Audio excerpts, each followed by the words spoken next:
Alright, what up collective? Welcome back to the channel. It's your girl Jeannie and you already know what it is.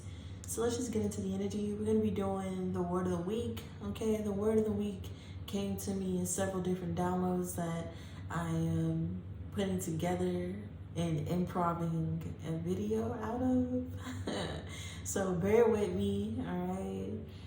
Know that I'm grateful and thankful for everybody who clicked on this video, helped my channel grow, and just choose to listen to me. Alright, I'm thankful for it. Gang. Let's get into the energy, Virgo. So the first thing that I got was unhealed people will never be able to heal you. So I was just getting like a bunch of intuitive downloads, and I would write out notes and then my thoughts about those notes basically. But the first part of that was unhealed people will never be able to hear you. Okay, this goes pretty deep because there could be somebody in your life. There could be somebody in your life that's manipulating you with weaponized incompetency. You feel me? There's somebody here who turns everything against you, contradicts everything that you say, will not take accountability, and does not listen. The only time that they listen is to throw everything that you said back at you in a different way to validate their feelings and their point. So somebody does not know how to communicate. They don't know how to teamwork, because the goal of team working is for everybody to get to that goal, not to cause problems. So you know someone's character by their ability to hear you, okay? You know their character by their abilities to hear you. There's a Bible verse that comes to my mind every single time I hear this, and it talks about to come to your brother when you have a problem with your brother, when you have a problem with a fellow, to come to them and tell them about their problem. And if your brother changes their behavior and fixes it, then you have a friend for life. But if they don't, there's other steps that you should take, like going to their community, taking it to church, or taking it to the legal option. In the Bible, it even gives you instructions about how to deal with people who give you problems, all right? If they're able to hear you, you have gained a friend. You've gained a fellow, okay? You've gained a true friend that will ride out with you. But if they refuse to hear you in a way that is unproductive for the whole team to elevate, you can know somebody by the fruit that they produce. You can know somebody by the words that they say. You can know somebody by the ability to hear, by their ability to see and comprehend. And this is how you have to judge people. This is how you have to look at and figure out who can stay and who has to go. So I feel like there's somebody or multiple people or an energy, okay, around you that is twisting it, flipping it, talking it, spinning a web. And the point is for you to see this web, because the next part of it was Jesus chose Judas. All right. And really what I got out of that is that we choose our enemies. Okay. We choose to connect with these people. We choose these enemies. We choose to argue with people who don't hear us. We choose to partner with people who betray us. We choose these things, and sometimes it's out of our choice. Sometimes God chooses these things. Sometimes the universe chooses these things. Sometimes people are placed in our lives on a specific mission, okay? And that specific mission is to betray you. That specific mission is to cause a disruption in your peace until you either crumble or decide to cut it off. And we all know what Judas did. Judas led Jesus to his death. He turned him in. He ratted him out. He pointed him out. So I feel like this is almost the same energy. There's somebody in your life that's a Judas, you feel me, that's pointing you out, that's making you a target, that's giving you away, or hindering you in some type of way, or leading to your demise. Okay, and that Judas was put into your life for you to learn a specific lesson. In spirit, not spirit. This message wants you to take every thought captive. Okay, that was my next download. Take every thought captive. 444. So when I was thinking about these things, somebody in your life that refused to hear you, because Jesus told Judas that he would betray him. And he didn't even believe Jesus, you feel me? And still did it. But the point is, I feel like you're supposed to take every thought captive. You're supposed to think logically about everything. So if Judas was put into your life, what was Judas supposed to see? Was supposed to show you? Judas was supposed to show you. What was Judas supposed to show you? That he was supposed to betray you, and that betrayal was supposed to lead to some type of ending. Okay, and sometimes enemies are put into our lives to lead to endings. And we need to take every thought captive, because sometimes people have and experience these endings, go through these things, and they waste time crying about it. They waste time thinking about it. They waste time wondering why. They waste time wondering why somebody in their group that they handpicked destroyed them. They waste time wondering what's the metaphor behind why Judas betrayed Jesus. There's a lot of wasted time. There's a lot of waste of water in wondering why a certain betrayal was allowed or a certain thing was allowed to happen to you. You're supposed to take every thought captive. And the end thought of everything is supposed to route you back to love and peace, or watering something that does not serve you. So we all have the decision. We all have the decision to cry over things that happen to us, cry over Judases, and cry over mistakes that we allowed. We all have the choice to try to sit there and try to make people hear us, try to sit there and make people understand, waste years, waste energy, waste tears fighting with people, or we can seek love, peace, and happiness. See, sometimes it's about accepting shit, like accepting that happened to you and still going towards peace and love and happiness, because life is too short. Life is definitely too short to question why you had to learn a certain lesson and why that certain person taught you that lesson in a certain way that really fucked you up. The point wasn't for you to wallow over the lesson, waste tears or energy or years over the lesson. The point was to take that thought captive, evaluate it, see where it came from, see the source of why you were talking to somebody who didn't hear you. See the source of why you let Judas in your group. See, it's a bigger reason, it's a bigger reason behind the betrayals. It's a bigger reason behind the things that we are put through in our lives, and it's to pinpoint the blockages, it's to pinpoint the openings, it's to pinpoint the vulnerabilities inside of you that allowed a Judas to be in your camp anyways. See, some of us are still stuck on and still crying over things that's never gonna bloom, that's never gonna change, that's never gonna do anything.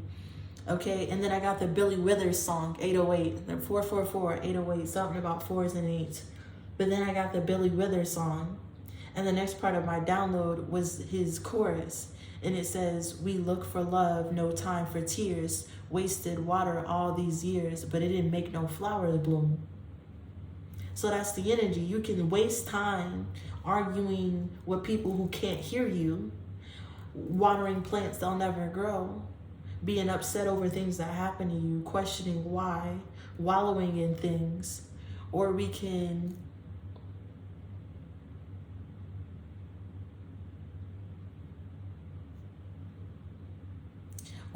wait for the good things to come. Okay, that's the next part. I'm sorry, I had to find the lyrics.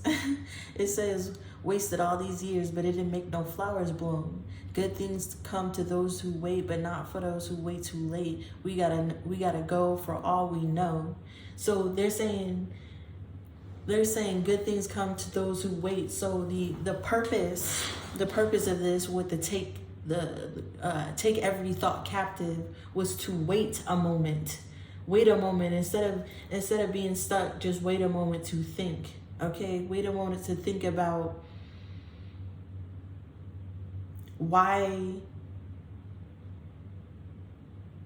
you were captive in something. Okay, and if you're willing to wait for something not to bloom, putting your energy in past energy or past mindsets. Or are you going to go for the things that you are waiting for?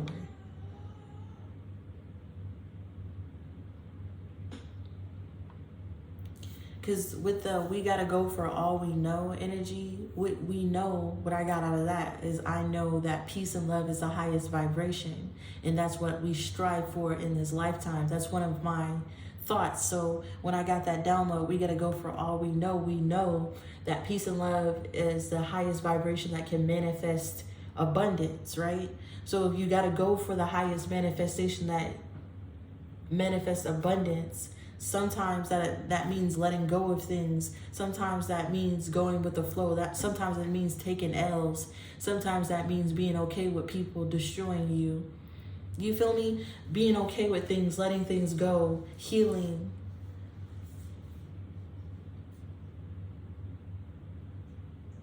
Because with just the two of us building castles in the sky, just the two of us, you and I, is the energy of, it's really just you and your mind, okay?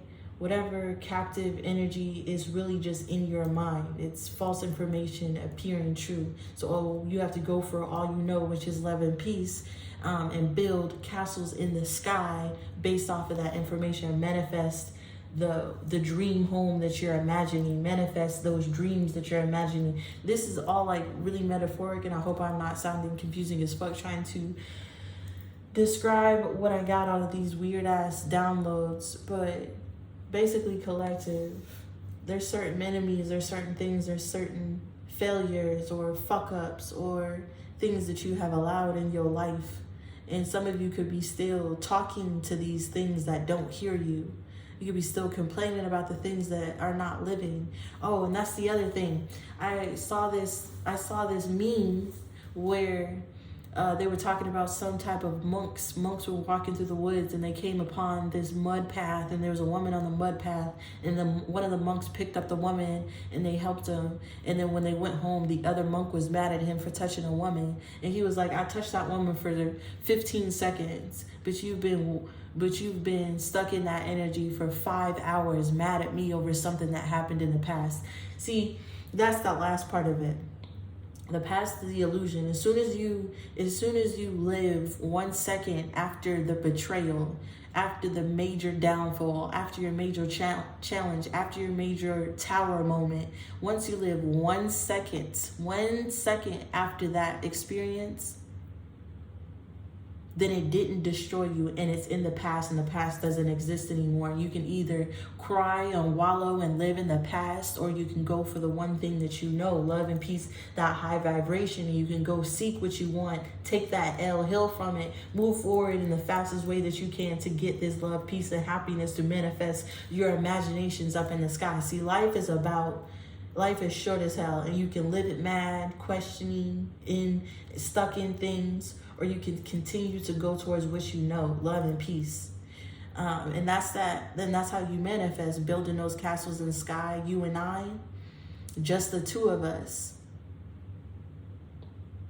Okay, so, and then I got time wasted watering things that don't grow instead of looking for the most abundant thing in life. See, people are trying to fix the errors of the past or figure out why, being stuck in the memory, wasting time, when the whole point of it is to take that thought captive, learn why it happened, and then make sure it never happens again, and then move quickly into the next abundant, you feel me, abundant love, peace, and happiness energy. Because the longer you stay at low vibration, the more you manifest low vibration. So you never want to stay down.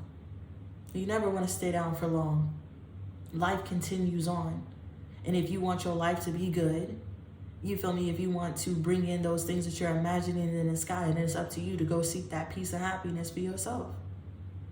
Even if shit happened to you that wasn't unfair, 1414, even if you went through things that was out of your control, even when you feel like the universe came at you in a weird way that fucked you over and you had no choice and everybody was against you, everything was against you, misfortune and black widow spiders, even if you feel like shit was really fucked up and really planned against you, it is still up to you to pivot.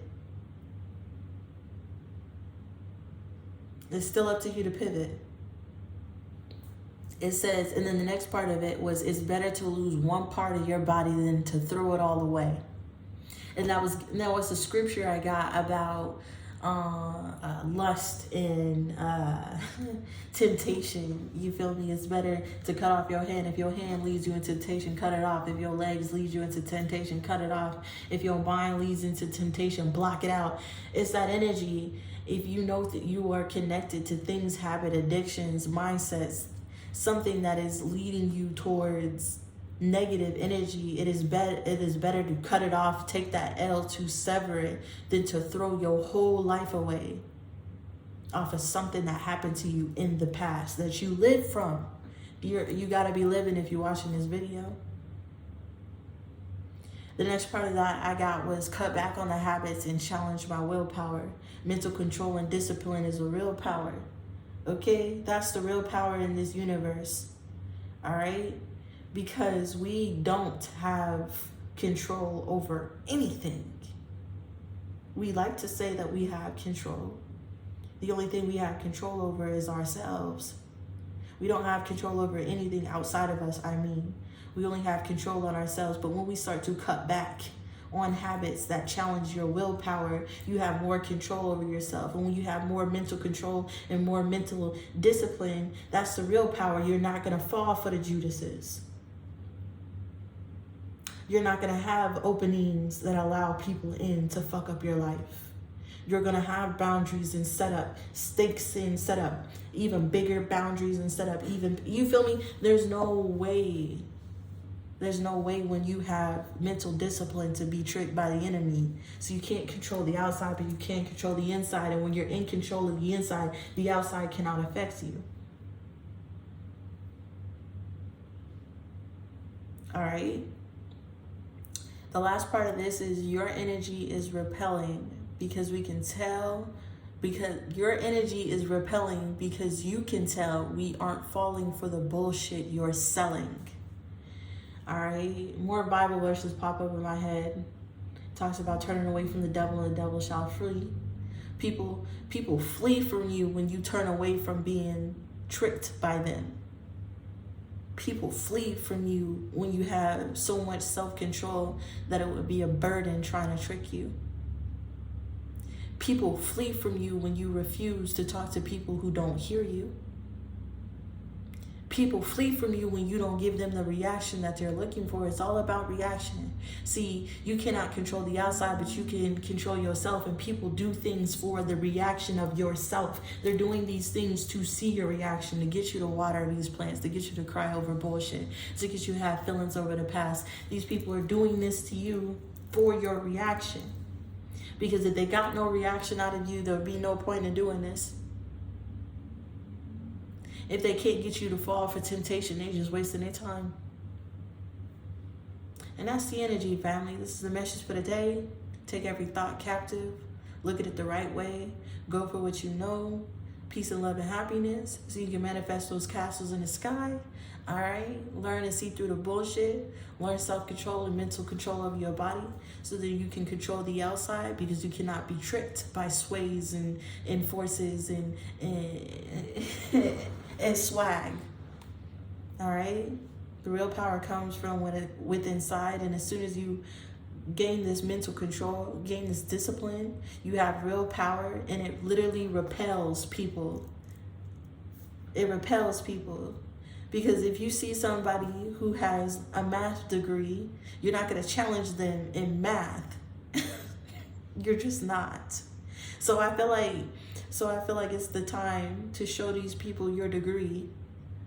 It's time to show these people what you've learned. Okay? And manifest what you want in this lifetime, because life is too short to live in the past. It's all about the future, and we're bringing in a whole lot of peace and love and happiness. And I hope that I see every single one of you people who clicked on this video in the future with me in peace and happiness, and not in the past watering things that are not alive. All right, this is the reading I have for you, or this is the energy. Okay, this is the energy I got for you for the word of the week.